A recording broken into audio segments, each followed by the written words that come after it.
poursuit son séjour de travail aux Émirats arabes unis. Ce mardi, le chef de l'État a visité l'université Paris de nouer les relations de coopération entre les universités guinéennes et ce temple du savoir. Après l'université Paris-Sorbonne d'Abu Dhabi, le président de la République s'est rendu à la Grande Mosquée où il a fait ses prières à Sanassi Keita.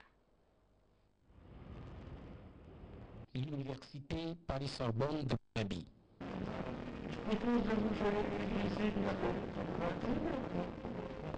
Un temple du savoir que le président de la République a eu l'honneur de visiter avec une attention particulière ce lundi 5 novembre 2012.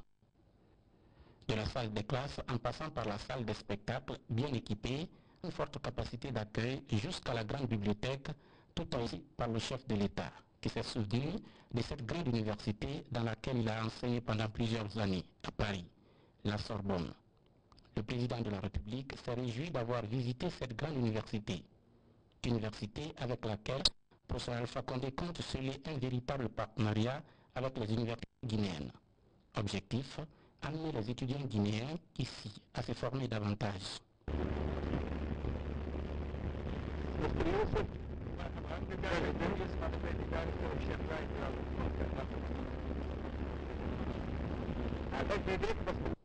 Quelque temps après, nous voici à la grande mosquée d'Abu Dhabi, mosquée qui porte le nom du premier émir de ce pays, Cheikh Zayed Al Nahyan. C'est une maison de Dieu avec une capacité d'accueil de plus de 4 000 fidèles musulmans. Par an, plus de 2 millions viennent visiter cette mosquée d'Abu Dhabi où le président de la République s'est acquitté de ses obligations religieuses. Avant donc de rentrer à son hôtel d'Emirat Palace, professeur Alpha Condé a marqué sa signature dans le livre d'or de cette grande mosquée d'Abu Dhabi pour immortaliser son passage.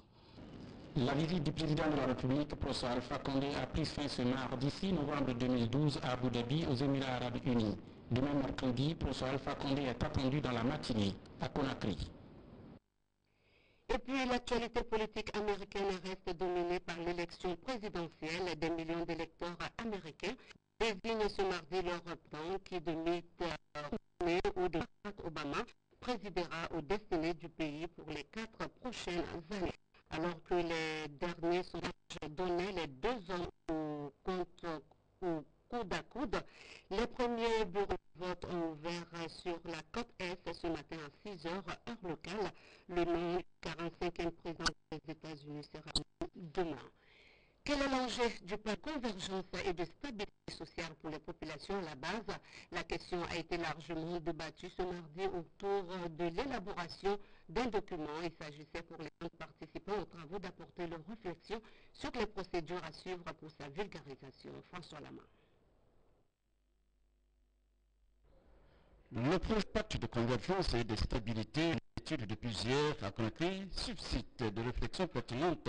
Nombreux sont certains des 150 participants à la rencontre qui justifient la teneur de l'initiative par les enjeux en termes de production des valeurs de nos ancêtres. Ce qui m'a beaucoup impressionné, c'est le pacte d'abord pour les parvenus, le pacte signé entre les communautés guinéennes, même si c'est tenir compte entre le pôle et le Tava, entre le pôle et le Guatanto, parce que le Kouras al-Touba, les consignés entre les populations guinéennes qui ont permis à ce pays d'être stable jusque-là. C'est à nous maintenant d'adapter ça à la modernité, aux situations actuelles, améliorer que la forum a dit.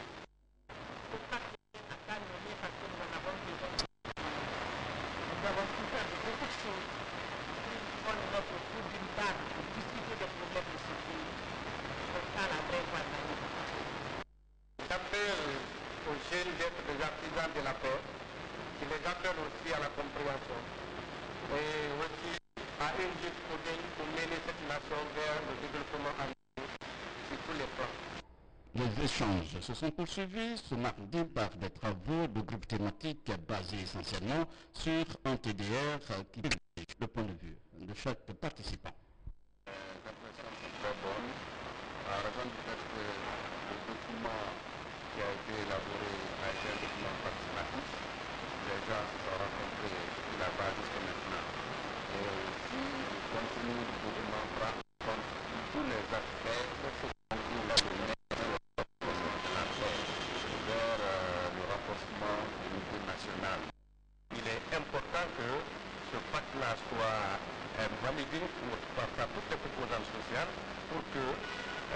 prochainement un outil qui va s'inspirer non seulement d'abord de nos traditions, mais de l'actualité pour que les problèmes sociaux soient résolus de façon large et bien. L'essentiel des activités pose en une large vulgarisation de documents le point de vue de certains politiciens. Nous serons outillés, tous les participants, à transmettre ce que nous avons conclu à partir de l'atelier, et cela sera transmis à la base pour une application pour permettre une stabilité au niveau national sur le plan social. On doit sensibiliser aux parents lorsqu'ils vont faire une campagne politique là, nous devons profiter de ce temps pour ainsi sensibiliser les parents. Nous dire que attention, respectez les pactes que les parents ont laissés. Nous devons mettre sur pied des comités de paix dans toutes les préfectures, dans tous les arrondissements afin de suivre ce pacte-là. Ces travaux sur la promotion du pacte de convergence et de stabilité sociale en Guinée seront bouclés demain, mercredi.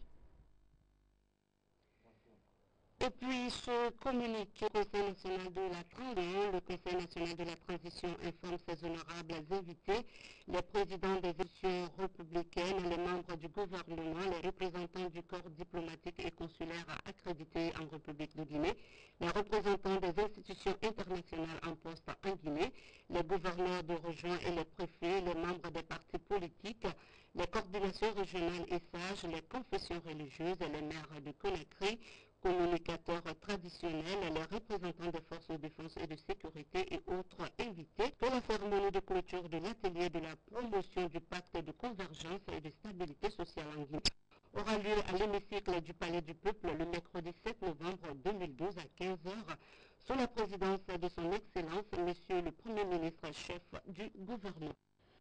Conakry abrite depuis lundi le conseil scientifique et technique de l'Association africaine de l'eau. C'est une initiative de la Société de Guinée, SEG, en collaboration avec le ministère d'État guinéen à l'énergie. Plusieurs sociétés et professionnels en Afrique et du monde prennent part à ce rendez-vous scientifique de Conakry. Les détails avec Nabi. C'est la première fois que la Guinée abrite le corps scientifique technique de l'Association africaine de l'eau depuis sa création en 1980. Outre les statutaires de cette institution panafricaine, plusieurs sociétés de l'eau et bien sur le continent et dans le reste du monde prennent part à cette rencontre dans notre capitale. Une rencontre qui se tient au moment où la Société des eaux de Guinée est confrontée à plusieurs difficultés, notamment celle de la desserte en eau des populations. Certes, des efforts ont été consentis par la SEG, le gouvernement et les partenaires étrangers, mais le coordinateur général de cet établissement privé reconnaît que la demande est toujours supérieure à l'offre de services de la Société des eaux de Guinée. Cette situation s'explique simplement par le fait que, faute d'éléments existants dans le secteur urbain de l'eau potable depuis plusieurs années, les capacités d'ouvrage de production sont restées presque les mêmes, alors que les populations continuent à augmenter considérablement.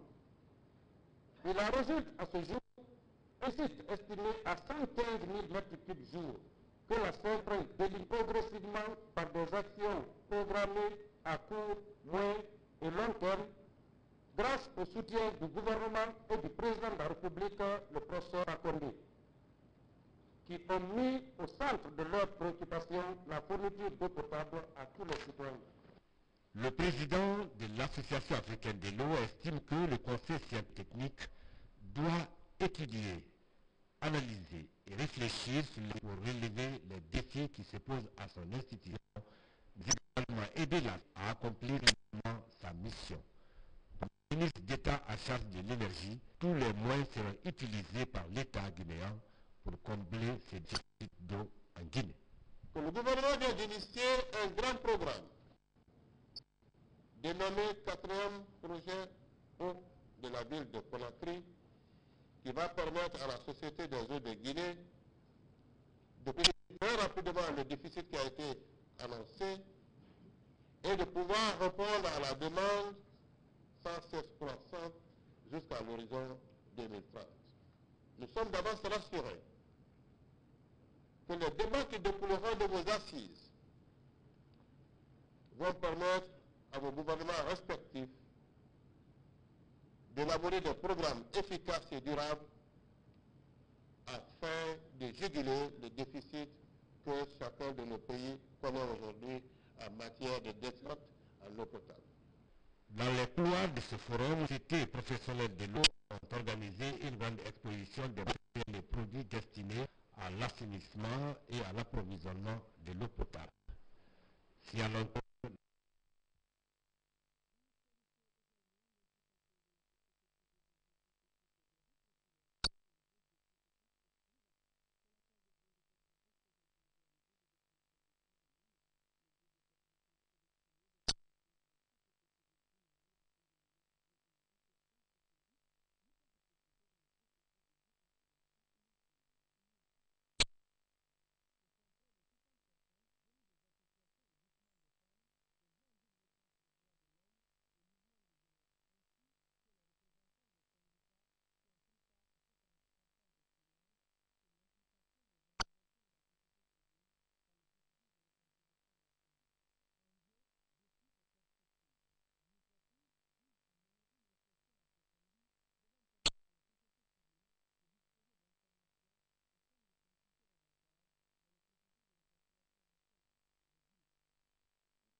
Calme revenu dans la préfecture de Kissidougou après les incidents malheureux qui ont émaillé la ville de Kissi-Kaba-Keita.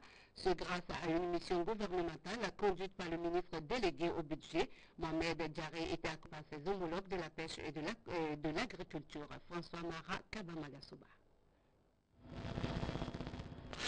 Située à 695 km capitale, la ville de Kissidougou reçoit les émissaires du président de la République, professeur Alpha Condé. Cela fait suite aux incidents malheureux qui ont émaillé la ville de Kissi-Kaba-Keita dans la nuit du vendredi 2 novembre après l'assassinat d'un jeune répondant au nom de Mohamed Tounkara, âgé de 16 ans, dont le corps sans vie a été retrouvé dans le quartier d'Assakoro. Selon les témoignages, Mohamed Tounkara aurait été assassiné par le nommé Moussa Savani à cause d'une fille du nom de Zenab. Une situation qui a entraîné la colère des jeunes de Kissidougou qui ont saccagé les locaux de la gendarmerie départementale de la ville. Sitôt arrivé, le ministre délégué au budget en compagnie de ses homologues de la pêche et de l'agriculture s'est rendu dans la famille pour présenter les condoléances au nom du chef de l'État, professeur Alpha Condé. Ici, la consternation lisait sur le visage.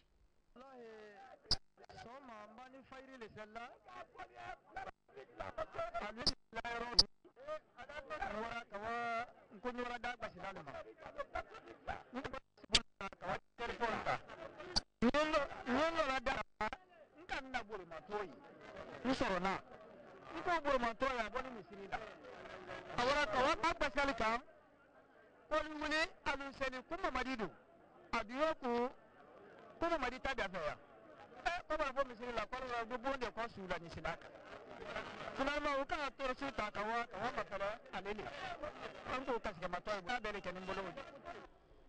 de la maison mortuaire, Mohamed Diaré et sa suite se sont rendus à la gendarmerie départementale de Kissidougou. Le constat est désolant et le bilan est lourd. Moto brûlée, bureau saccagé, prisonniers évadés. Malgré que nous avons beaucoup tenu, mais c'est le déboire. Donc finalement, comme vous voyez, les conséquences de cette situation, il y a eu du vandalisme. Non même à mon domicile, les 2 valises, je ne peux pas estimer, tout, comme vous avez constaté, tout est balayé à mon domicile. Bon, les motos du service, tout a été brûlé et le bureau, comme vous le constatez, s'est brûlé. Après cette visite de terrain, nous voici à la place des martyrs avec la jeunesse ici Faramayan pour un meeting de sensibilisation. Le ministre Diaré a mis l'occasion à profit pour prodiguer d'utiles messages aux jeunes de Kissidougou. Mohamed Diaré a appelé les jeunes à la retenue et au calme, garde certains d'une paix durable. Avec une forte sensibilisation toute la journée, au finish, la compréhension est revenue et la jeunesse s'est engagée à soutenir le professeur Alpha Condé, à faire en sorte qu'il y ait la paix et la quiétude à Kissidougou, gage vraiment durable pour la ville. Je remercie d'abord le professeur pour avoir pris ce problème à 2 mains et dépêché une délégation gouvernementale sur le terrain. Cela démontre que ce professeur a toujours le souci de sa population et aussi la façon à laquelle les jeunes de Kissidougou ont écouté leur frère, leur grand frère, le ministre du budget. Cela nous démontre encore quelle est la maturité politique de la jeunesse de Kissidougou. Et nous remercions aussi, nous profitons de remercier aussi les sages de Kissidougou, les braves fans de Kissidougou et encore la jeunesse de Kissidougou.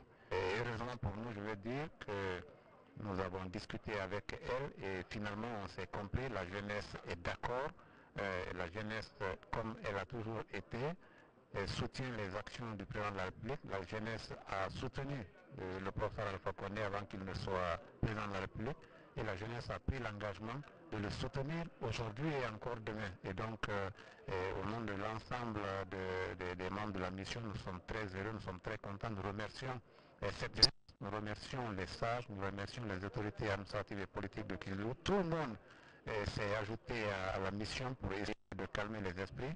Et heureusement, Dieu merci, je pense que les choses sont rentrées dans l'ordre. C'est dans les prières et bénédictions de l'imam Ratib pour la paix et l'unité nationale que ce meeting a pris ici, à la place des martyrs de Kissidougou.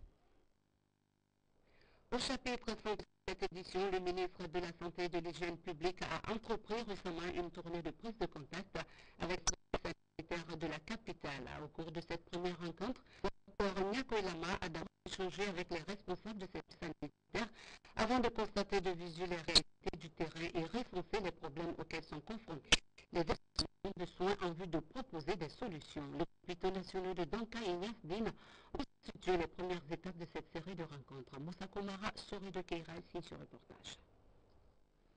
Au sommet de la pyramide sanitaire du pays, les hôpitaux nationaux de Donka et Niasdine constituent la première étape de ce premier déplacement du nouveau ministre de la Santé et de l'Hygiène publique. Une première rencontre qui met au centre des échanges les problèmes essentiels qui assaillent les 2 structures. Vétusté des équipements, notamment en imagerie, en laboratoire de biologie médicale et en matériel de bloc opératoire. Les difficultés d'approvisionnement en certains médicaments et consommables à partir de fournisseurs officiels. Une capacité d'accueil réduite pour certains spécialisés comme l'urologie, la neurologie, la cardiologie et la médecine légale. L'insuffisance d'approvisionnement en eau et électricité compromettant le fonctionnement des équipements disponibles et le maintien de l'hygiène. Si nous voulons que nos services soient propres, il faut donner un salaire aux garçons de salle qui leur permettent au moins de payer le transport et d'avoir un sac de riz à la fin du mois. Sinon, ils ne travailleront pas et ils ne trouveront pas de garçons pour les recruter. À la lumière des débats entre les chefs de service et la délégation du ministre, il apparaît que si la résolution de la plupart de ces difficultés exige l'intervention de l'État et de ses partenaires, d'autres par contre peuvent trouver leur remède par les efforts propres des structures. Il s'agit notamment de l'insalubrité hospitalière, le déficit au niveau des gardes de nuit, ainsi que l'absence des titulaires au poste. Nous connaissons parfaitement les difficultés que nous traversons. Donc, comme Agnès dit, les infrastructures sont tout à fait vétustes. Donc, comme Agnès dit, il n'y a pas d'équipement. Il y a le problème d'eau, il y a le problème d'électricité, il y a tous les problèmes. Mais, à cœur vaillant, rien n'est impossible. On peut surmonter ces difficultés. Le chef du département a tenu à assurer l'ensemble des travailleurs des 2 hôpitaux nationaux de la disponibilité du gouvernement et du président de la République à sortir le secteur de la santé de sa léthargie actuelle. Il les a par ailleurs invités au respect du serment d'Hippocrate tout en faisant de la formation